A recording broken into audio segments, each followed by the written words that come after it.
Assalamualaikum warahmatullahi wabarakatuh. Halo teman-teman, nama saya Ahdi Wahidin. Saya di sini akan menjelaskan tentang paradigma positivisme dalam kajian komunikasi organisasi. Dalam komunikasi organisasi, konteks komunikasi organisasi membahas tentang tiga. Oke teman-teman, sebelum kita membahas lebih jauh, kita harus tahu apa sih paradigma positivisme itu. Positivisme adalah aliran filsafat ilmu yang atas keyakinan atau asumsi dasar seseorang dalam mencari kebenaran yang bersifat satu arah, teman-teman. Positivisme dicetus oleh dua pemikir Prancis, yaitu Auguste Comte dan Henry Saint.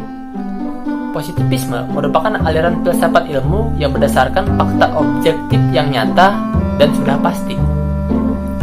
Prinsip dari positivisme adalah penggunaan sifat-sifat ilmu alam yang kaku dalam meneliti kejadian sosial.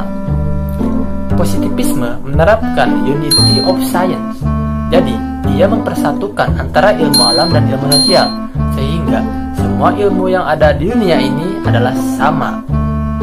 Ada tiga gagasan positivisme, yaitu ontologi, epistemologi, dan aksiologi. Ontologi, yaitu realisme, menyatakan semua fenomena muncul karena adanya hubungan sebab akibat. Kemudian epistemologi, dualisme, fenomena di alam semesta terjadi bebas dari nilai-nilai subjektif penelitian, sehingga kita sebagai peneliti harus menjaga jarak dengan objek agar tidak ada nilai-nilai subjektif. Yang ketiga, aksiologi, eksperimental, percobaan pengamatan, nilai, etika, dan pilihan moral harus di luar proses penelitian. Gitu teman-teman. Oke, segitu saja penjelasan singkat mengenai paradigma positivisme. Sekarang kita akan membahas tentang komunikasi organisasinya teman-teman. Menurut Pace dan Paulus 1993, dalam perspektif objektif, organisasi dimaknai sebagai sesuatu yang bersifat fisik dan konkret. Karena wujud dari adanya organisasi dapat dilihat secara nyata melalui panca indera. Komunikasi merupakan sebuah kunci dari organisasi, karena organisasi tidak akan berjalan dengan baik jika tidak ada komunikasi.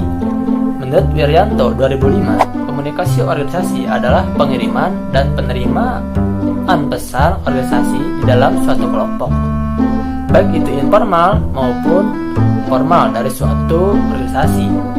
Komunikasi organisasi formal meliputi komunikasi vertikal dan komunikasi horizontal. Komunikasi vertikal itu ada komunikasi ke bawah, yaitu antara atasan dan bawahan. Kemudian komunikasi ke atas, yaitu antara bawahan dan atasan, yang dimana bawahan menyampaikan pesan-pesan yang masih berkaitan dengan pekerjaan atau organisasi.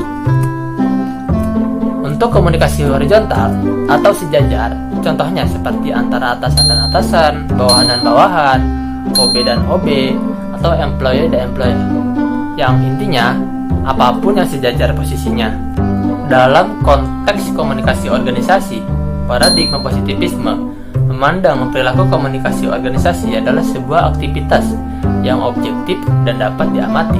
Komunikasi organisasi dalam paradigma ini memfokuskan pada proses komunikasi dan efektivitas komunikasi.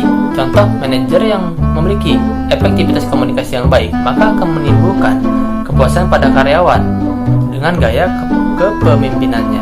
Kemudian, proses komunikasi yang lancar antara bawahan dan atasan dalam melakukan laporan bulanan dengan menyertakan bukti akan memperkuat kepercayaan atasan kepada bawahan.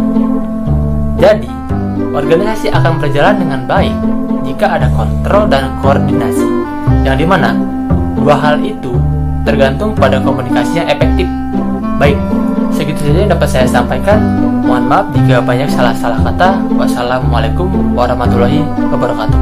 Stay safe dan tetap jaga kesehatan.